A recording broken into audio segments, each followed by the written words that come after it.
Welcome to another episode of the Battlefields Bourbon podcast. I'm Jack, joined as always by our co-host Elijah. We are coming to you from the historic Strayer House in beautiful Newmarket, Virginia. The Strayer House is preserved and maintained by the Shenandoah Valley Battlefields National Historic District, the official sponsor of the Battlefields Bourbon podcast. If you'd like to support the podcast, consider becoming a member of the Shenandoah Valley Battlefields Foundation, the managing body of the National Historic District. This episode is also sponsored by History Fix. If you want to bring fascinating historical events, civilization, and figures right into your living room, check out History Fix. You can join them for documentaries, short films, and how-to videos. Historic eras currently range from the 1st to 21st century. Their team of curators can bring comprehensive and authentic historical content and make it available to you all. Battlefields and Bourbon podcast fans can receive a 20% discount off their first year subscription if you sign up at www.historyfix.com and use promo code Battlefield. That's BATTLEFIELDS. Oh, no S.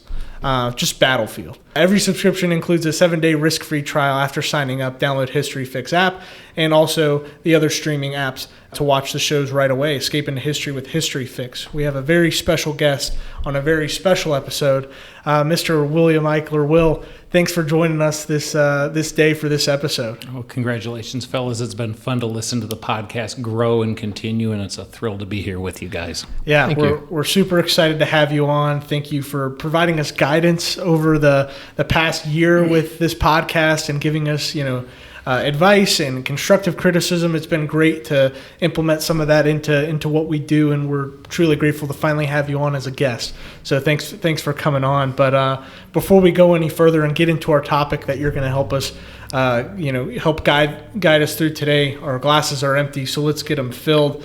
Elijah, if you want to introduce us to our whiskey this evening. So we actually have a rye whiskey today. This is Clyde May's 5-year single barrel. This was selected by ABC, Virginia ABC, and this is a 104 proof. Man, that was a good one too. Nice. Smoke coming out of there. 104 proof expression. As far as a mash bill goes for this rye, I do not have one. I cannot find one. I would guess that it is a sourced whiskey from what I'm able to gather. It's a Conica Ridge Distillery down in Alabama. Still a newer distillery, so they're still in the process of making their own distillate and aging that distillate. So this one is coming from elsewhere. People think it's MGP, so it could be anywhere from a 95.5 rye to something a little lower in the 50 to 60% range. But we can definitely probably pick that apart once we nose it and taste it. Sure. So let's give it a nosing.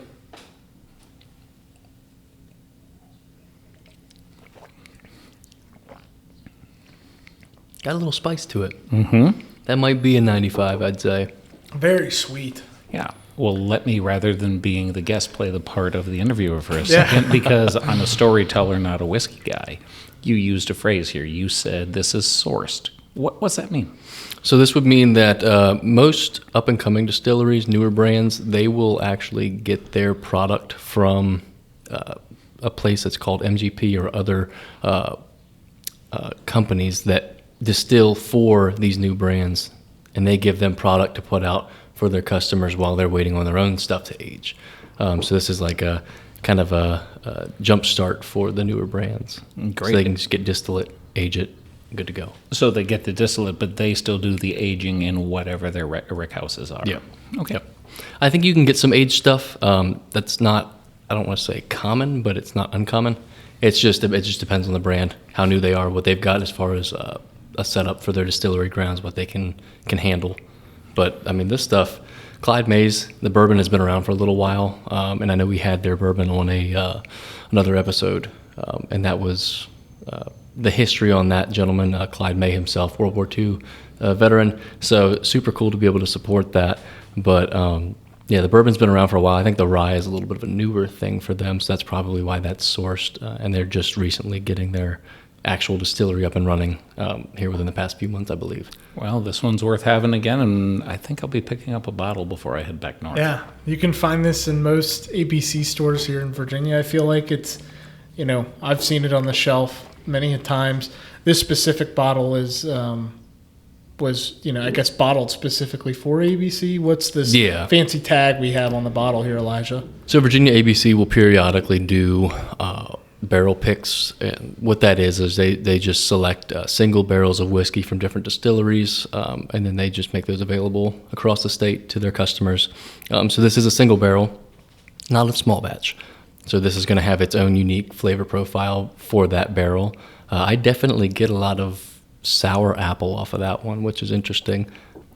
One that you commonly taste with ryes, but that one is always one that I like to pick up on a rye whiskey. But yeah, aged 5 years, 104 proof, produced or bottled by Clyde Mays Distillery, not necessarily distilled by them, but still a great product nonetheless. Yeah, no, I think it's very sweet. Mm-hmm.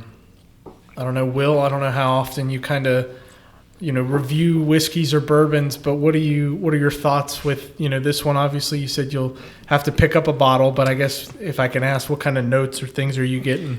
I don't pick up the sour apple, but then I don't spend a lot of time tasting. I mean, I tend to like my rye is tasting like rye, and my whiskey's tasting like whiskeys, and my scotch not being too peaty for me personally. Fair enough. But I do pick up the sweet in here, and I really like that, and that layered with the spice is a lot of fun. Yeah, I definitely like that as well. I think it's what we'd say 104 proof, so 104. It doesn't feel like a 104, but it is very mellow. Yeah, for what it is, very light. And I love their bottle with this one because it's not like their old bottle with their regular bourbons. It's got this great green label to it and very tall. It catches the eye. It caught my eye when I saw it in the liquor store. My lovely fiance got this for me as a birthday gift, so it must have caught her eye as well. And it's a great pour, great sip. And does she drink whiskey? She does not. She just supports this habit. So. I think she wants to, but we'll find out. One day. One day. With the sweet here and with not too harsh of a bite, this may not be a terrible place to start. This might not be. At least in the ryes. Exactly. I'm a rye guy, so this is exciting. Should be a rye girl. Yeah, maybe a rye gal. Well, Will, with that being said, we've got a great, pour in our glass, and we'll have to move on to our topic now. Why don't you tell us a little bit about specifically what we'll be discussing this episode and maybe why this is of interest to you? Well, as this drops, we're really close to the 160th anniversary of 3rd Winchester, just a little bit before. And for me, I've been looking for years at stories. My full-time job is in the motion picture industry. I work as a director of photography on network television shows. And my love of history with almost 35 years of Civil War reenacting, they've combined. I run a web series, Civil War Digital Digest, and we've done several short films. We're looking at ways to do longer films and to tell stories. You can do documentaries, and I love them. I'll work on them when I can. But it becomes a way of how do we connect people to history? 2 of the top 5 grossing movies all time are still historic pieces, Titanic and Gone with the Wind. There's a place for a documentary to teach a real story. There's a place for a movie to take people and transport them. And for about 5 years, I've been looking at a way to get a movie made. And I don't think it'll be a movie. We're still working on what it's going to be. But when you look at the TV series Turn from a few years ago about a spy ring, it's very loosely based on something in the Revolutionary War, but you look at it, it gets so fictitious and so off the rails. Mm-hmm. And I was down here for a film festival called Genre Blast, and we were showing it during 2020, during COVID. And my friend came down with me, who was my dolly grip when I was an operator in Chicago PD. He's a big Civil War buff as well as a horror filmmaker, and we're looking around. And as we're traveling, watching the film festival, we're going into Winchester, and we come into a parking structure. Walk out of the parking structure, and there's a plaque there. And it's talking about our subject today, Miss Rebecca Wright and Thomas Laws. And get looking at it, the entire foundation, not the entire foundation, but a strong part of the foundation on a military intelligence level that launches the entire Shenandoah Valley Campaign of 1864 is brought to you courtesy of a pacifist, unionist, Quaker, mid-20s young lady and an enslaved man. Yeah, pretty crazy. Yeah, I mean, it's right there. You've this goes back. We set the story, and Rebecca and Wright and Thomas Laws coming to it a little bit later. We need to set the stage here in the Shenandoah Valley. It's late July '64. if I've got my dates right, it's second Kernstown. Am I late? So General Crook is defeated and pushed out. That will push him out of Winchester. Again, we talk about Winchester being most traded. You can debate the number of times. The bottom line, it is the most exchanged city in the American Civil War. Well, he's beaten, he's pushed back. Not only is he pushed out, he loses his independent command. Because about this time, Sherman is stymied around Atlanta. Grant is stymied at Petersburg. He's trying to figure out what can happen. Sheridan has had good luck. He's killed Jeb Stuart. The Cavalry Corps is working, and Grant says, take the Cavalry Corps. I'm giving you more men. We're going to build an army for you that's not just your Cavalry Corps. Attack the Shenandoah. Sheridan gets here, and all vim and vigor, all fire we know about Sheridan, he's actually trying to figure out what to do. And he's doing good intelligence because he doesn't know, and he's acting cautiously here. What are you going to do? Well, when he comes here, he takes over several armies. One of them is Crook's army. Crook and Sheridan are West Point classmates. They're also West Point roommates. Good friends. They're good friends. And at this point, and there is a point in their life when they leave being good friends, but it's after this. At this point, they definitely are good friends. Yeah. So Crook the chagrined comes back and has to give up command, but it's somewhat tempered because it's his old friend. Yeah, I think it's good that you mentioned that, because a lot of folks that are understanding stories like the one you're talking about, or just battles in general involved with the 64 Valley Campaign, they like to take the post-war idea that Sheridan and Crook are not good friends, that, like you said, arises after the war, and try to use that perspective when understanding their decisions and their dynamic during the Valley Campaign, during the war. And like you're saying, that's just not the case. They're still good friends at this point. It's time and place. Yeah. And Crook is also good friends with one of his brigade commanders, Rutherford B. Hayes. Yeah. We know where he'll go on to, but he's a part of the story. So Sheridan's trying to figure out what to do. He's got independent scouts. I forget the major's name who runs them, but they do sometimes act in civilian clothing. So, okay, Sheridan in his memoirs, they're scouts. Let's just be honest. We could also call them spies. Yeah. The victors generally get to write the results. This is true. Yeah. But they come out, they develop this man who they call shrewd and loyal, and that's Thomas Laws. He's buried over in Berryville. Rarely does a time pass when I come to the Shenandoah Valley that I don't stop and visit Thomas. I work with the Shenandoah Valley Battlefields Foundation to produce the annual series Fridays at the Front, which is the video version of the Fridays at the Front, which you all take care of on the field. Yep. And one of those was about Thomas Laws. And his family's buried there. He's buried there. He goes to Berryville after the war. But in the 1860 census, we don't find him, which most likely means he's enslaved. When first we started doing research for the story, we had thought that he was a free man of color. Now I don't think that's the case. No matter what, he has a permit from Confederates to go through the line several times a week to sell vegetables in the city.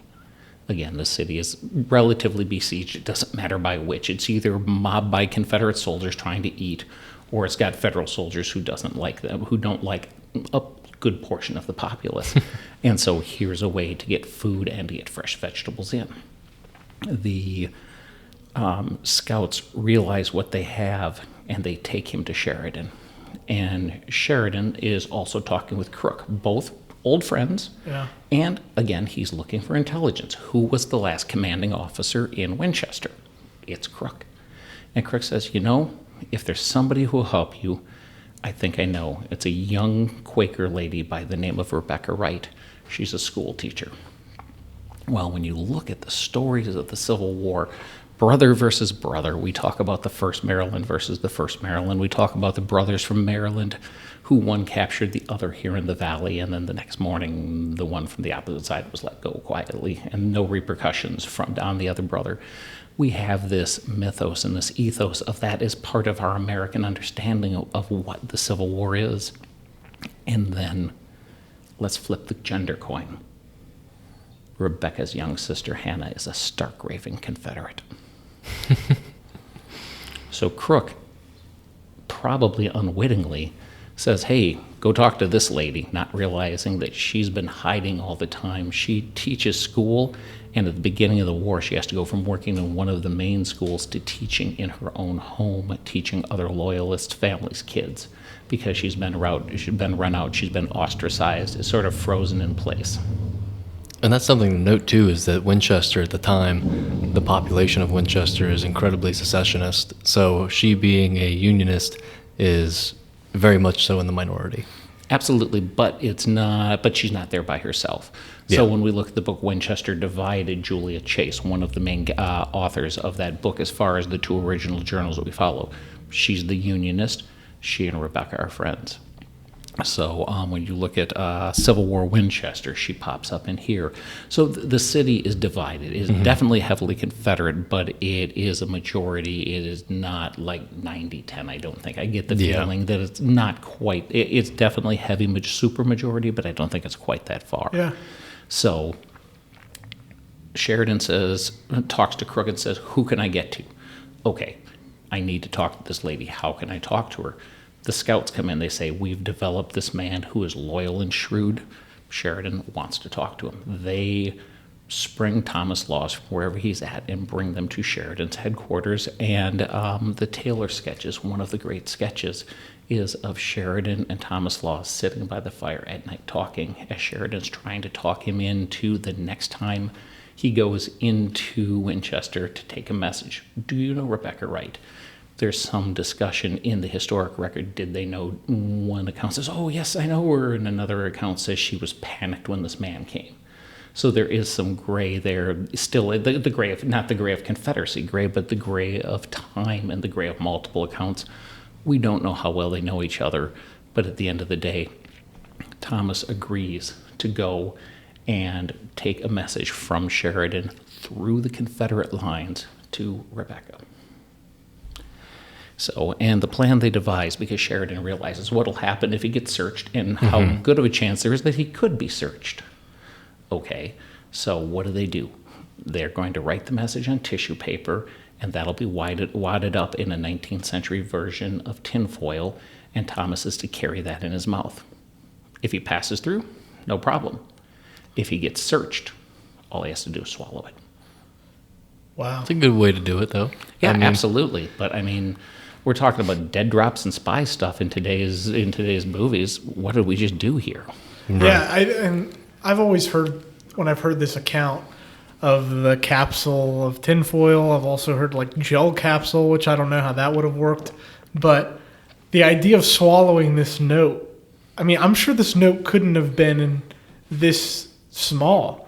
So then to roll this up on a piece of paper with tinfoil wrapped around it, keeping that in your mouth. And your mouth's probably going to be pretty dry when you're panicked, but it's do that or get either hung or sliced open by Confederates who don't like you because you're enslaved. Yeah. So anyway, the account through Sheridan's memoirs, he says that he wrote a message to her, and the message that went on that paper said, I learned from Major General Crook that you are a loyal lady and still love the old flag. Can you inform me of the position of Early and his forces, the number of divisions in his army, and the strength of any or all of them, and the probable or reported intentions? Have any more troops arrived from Richmond, or are more coming or reported to be coming? And then in classic 19th century style, I am respectfully your most obedient servant, P.H. Sheridan, Major General Commanding. Very straight to the point. Yes. Did not beat around the bush and asking. But I mean, we could almost go to Hamilton for that ending. The musical Hamilton, that is.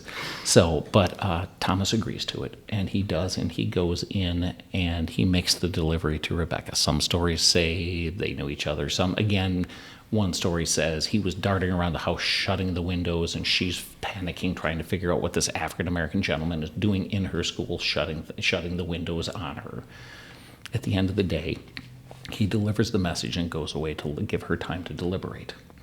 She talks to her mother, who is also a Unionist, and decides in the end it's in best interest to go ahead and share what she knows. God, I just, for a moment there, trying to process the fact that, you know, he's risking almost everything to you know, bring this message to the person that it's intended for and then bring this information back. And it's not just him. And then I believe he's married and has multiple children. Yeah. There is jeopardy for his entire family. And especially if they're not freed people at the time, what happens, there's just all those thoughts that go through your head. And then going to Rebecca Wright, her thought process, she's, probably at this point in the war, not the most liked person in the town of Winchester. Definitely not. Yeah, she's got, and it's not going to help as time goes on. She's got this sister, like you said, that's pro-Confederate, and I've heard accounts of her flirting with Confederates in the house, and then her, there's this time where, and I think this is what makes this such a great story and a true story. Let's add layers to it. Her father is very ill. Her father has been thrown in jail by Confederates earlier, I believe in 62 or 63. He's very infirm from some of that and from other things. You've got an ill father. You've got a mother you're trying to talk to. You've got a sister you're trying to avoid. And 2 days earlier, you were asked to sit with a Confederate officer who's convalescing next door and happens to spill the beans of what's going on in the Army. Probably just talking shop with somebody to talk. She didn't know she was looking for information. It's one of the things that, as we talk about turning this in what I do, trying to create narratives and movies that stay as close to the history, taking a historic story and creating the program, whether it's a movie, whether it's a short film, whether it's a limited series.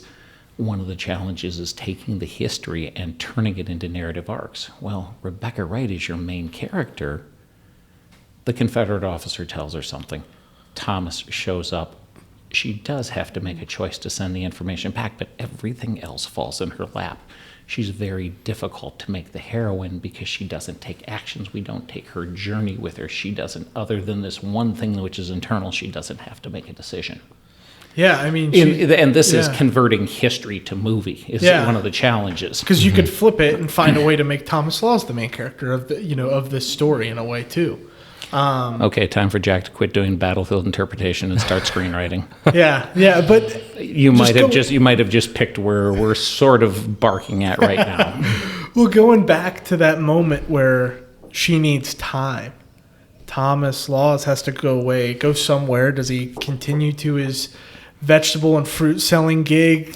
What else are you going to do? I mean, but like trying to act normal when it's not normal, and then Rebecca in her home processing everything, this moment where you're only safe within your home, you feel like, and everything could collapse around you once you step outside and what you decide to say and what not to say. It's that moment right there where, for both of them, and specifically Rebecca, it's what do you do? And I think she has this influence, like you said, and you can continue from here, of her mother. Her mother ultimately tells her, it might be best to provide that information. I don't know whether her mom tells her or whether her mom, like a lot of parents, will just sit and listen, let you come to your own decision. Yeah. My parents have done both for me in my life, and I'm sure yours have both done both for you.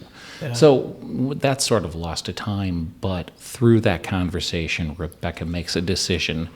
And she goes to the tissue paper. Matter of fact, while unwrapping the tinfoil, was quickly warned, hey, don't wreck that. You're going to need it if you respond. Yeah. So, resources are scarce. It's not like he's running to the kitchen, grabbed some tinfoil out of the cupboard.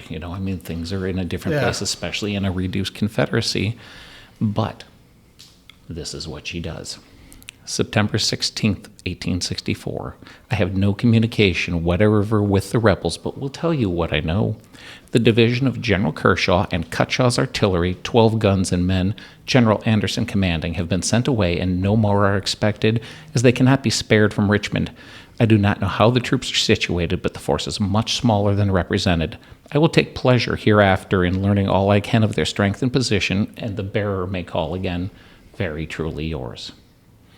So she does respond. She sends the message back to Sheridan, and this Confederate officer, no fault of his own, he didn't think there was going to be a spy ring run. Right. He's just talking with some girl from town. An injured officer, even if she's a unionist, you've been stuck in the military, a chance to talk with a lady for a little while and have a conversation, maybe showboat a little bit. Yeah. Right. As an officer, you think about where he's at and where she's at. Well, this is Friday, and this is the 16th, and the Battle of 3rd Winchester is September 19th. Is the 19th, is Monday. Yeah. There's time here. Now we get the pregnant pause. Now we get everybody waiting because when they get back, Sheridan just got a call from Grant, hey, come up to Charlestown, see me. Yeah. So Sheridan has this information, but the boss says, I want to talk to you. Back up he goes. Yeah. And, I mean, you can set this whole meeting up and everything, but the paraphrase is he gets up there, goes, I have this. Grant looks him in the eyes and goes, what are you doing here? Go back and attack him. I mean, we can draw this all out, but that's really the course of everything. And on the 19th, the Battle of Third Winchester is launched. We know we have a strong fight in the morning. We know we have a strong Confederate offensive. We know we have federal counteroffensives. We have... I'm just going to say it this way. You can bleep me out later if you want to. We've got the President of the United States doing one of the most badass things we've ever seen the President of the United States doing in Hayes, leading his brigade across Red Bud's Run. Yeah. You know, and then we have one of the few times that a few times in the Civil War that a classic Napoleonic cavalry charge breaks infantry. Yeah. This culminates the Confederates in early streaming out of town, the Federals streaming in. And Rebecca Wright wrote that she couldn't see on the first floor, she couldn't see on the second floor, but she says from the garret, I could see. I think the garret probably is in the peak in the end because there's no true garret or cupola on the house if we take the drawing in Taylor's sketchbook to be true. So is it a fictional drawing? Is it a fictional? We don't know. But the third floor, she said she could see the old flag, and she fell to her knees praising God right there. And so, you know, her faith has things carrying. And then there's a knock on the door in the evening, opened the door, and she said that she could hear the drag of two sabers. It's Union officers.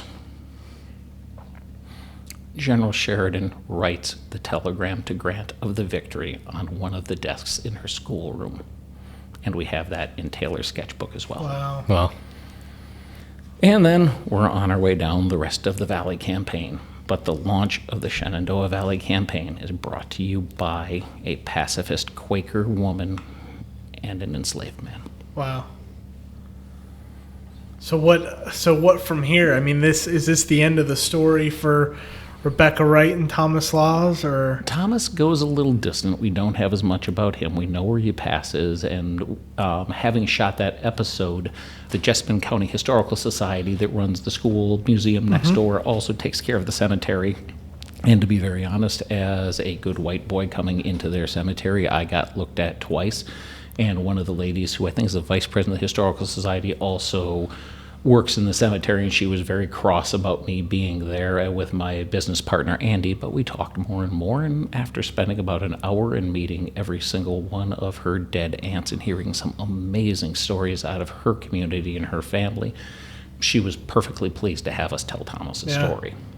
That's good. She didn't want Thomas taken advantage of. And to be very honest, neither do I. I have an immense amount of respect for what this man did as an intelligence asset for the United States of America. Overall, this, it often gets overlooked, and specifically the Third Battle of Winchester. I've, grown up and finally, getting an understanding of how that battle plays out.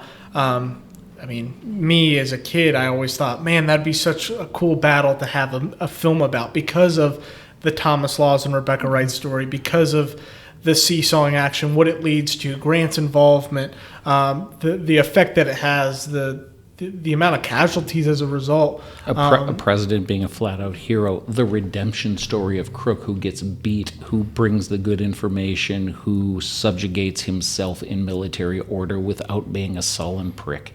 Yeah. And goes ahead and serves and does. And I think some of the strain between Sheridan and Crook will start at 3rd Winchester, that launch of a counteroffensive. There is some debate back and forth already between the two of them. Who gave that order or when was that order given? I think that starts to fracture the friendship a little bit. It'll get way worse on the plains later. Yeah. But I think we see a little bit of it here, very sadly. And I guess, so what happens, you said Tom Laws kind of, fades into history in a way. And but what about Rebecca Wright? She sure doesn't, because Sheridan writes about her in her memoirs. Shortly after the war, he secures her a job outside of town in the federal government because she is not liked here. Yeah, so she's kicked out of Winchester practically.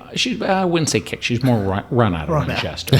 So, and gets a job. I forget which federal branch. I could look it up. It's buried in here. Yeah. But, so it shows the real complexity of a civil war in a place. The Civil War, we can make it sanitized with pretty lines of blue and pretty lines of gray and stay far enough back to not see the blood. And with living history, I'm always very cautious about that becoming too much of that. But with this story, you start to see not the Confederate gray, but the moral and the lifetime gray of a sister who's a Confederate and a sister who's a Unionist and a neighbor who's a Unionist and a neighbor on the other side who's a Confederate who would house convalescent Confederate officers, and a school and a general who spoke nicely during the summer, introducing another general to the fact he could meet her, and then after the Battle of Third Winchester, knocking on the door and introducing them in person, potentially.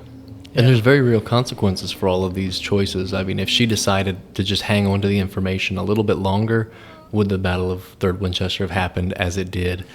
For it to be, I mean, she only had 3 days' time from when she receives the note to when Sheridan decides to move on the Confederate lines at the Opequon Creek. And you talk about the serendipity of combat and the serendipity of history. To have this conversation because she's being polite to a convalescing Confederate officer who's probably a little bit of getting something off his chest, a little bit of talking shop, and probably a fair chunk of showboating. Yeah. And if you consider it, too, if the Confederates did win Third Winchester, and this is a big what if, they would come back to her knowing that somebody had spilled some sort of information somehow, or at least had a suspicion. And the consequences for her that route would have been she'd already been washed, or if her sister heard something. There's so many what ifs that don't end well. Yeah, I mean, one thing I was thinking about as you were talking about specifically the information Rebecca will receive from that Confederate that's there near her home days before, how often civilians had a finger on the pulse of military activity within their town, knowing the amount of troops, the actions that took place, losses, casualties, all those sorts of things. We often forget, you often think, they're not in the battle, they're not in the army, they don't know these numbers, but they do come into contact with these people. These people are hanging outside their homes, they're camping in their backyards, they're stealing fruits and vegetables.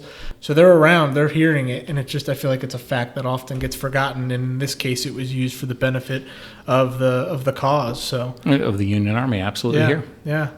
Well, anything else? Any other questions, Will? Anything you want to add to this story? No, other than just saying that I have hope, and we're in what's sometimes in television called development hell, but I really have a hope that we can give you a chance to see this story at some point in the future. Yeah, I mean, for folks listening, if you'd like to see this story come to life on some sort of screen and some sort of production, share this, email us, email Civil War Digital Digest and Will. Let them know you're interested, and a large amount of interest can, push a movement forward and, make something and an idea reality. Mm-hmm. So, and I guess for folks who want to do something more and take a step, because what we talk about in Fridays at the Front, we talk about here, come to the Valley. The house is gone. Rebecca Wright's house is gone. It's a parking structure, but there's a marker there. Yep. The Hopewell Friends Association, her church, has moved closer, but that building is here. Sheridan's headquarters is here. You can see the Taylor Hotel on the walking mall in Winchester. You can go to the county courthouse, which is the main museum in Winchester for Civil War history that is hosted and run by the Battlefields Foundation here. You can walk out its back door and look at the beautiful Bell Mansion. There's so much from this time, from this exact story. The book Civil War Winchester that's here shows, her friend Julia Chase shows one of the churches in the area, an Episcopal Presbyterian church, and mentions this is Julia Chase's church. This is where she worshiped. You can make a connection by standing where these people stood. You can see where things are through the Battlefields Foundation, through the Third Winchester Museum, through some of the stuff in the Winchester Museum. You can see some of the Taylor sketches, and you can get a little bit closer to Rebecca and to Thomas. You can go to Berryville. You can visit Thomas's grave. Yeah. I mean, it's all around us, and what we talked about, like Will said, you can physically stand at some of these places where these events took place, which is all a part of the importance of history. Is bringing it to life, understanding it, and appreciating it. I was going to say appreciating and enjoying it, because it's there for us to remember. It's there for us not to repeat. But for those of us who find a passion and an escape to stories, when we go to history for a story, we know instantly that we're leaving where we are for a little bit, and that gives us a chance to escape. And what's storytelling other than giving people a chance to relax and get away for a little bit? Yeah, exactly. And I hope that's what we've done today for folks. Yeah. Well, if you enjoyed this episode, give it a like, share it with your friends, and 5 stars if you're feeling it. And if you want to find more of Will, check out Civil War Digital Digest on YouTube, and it's also on History Fix. Don't forget to use code Battlefield at History Fix for 20% off. And we hope you enjoyed this episode, and we'll see you on the next one. Thanks.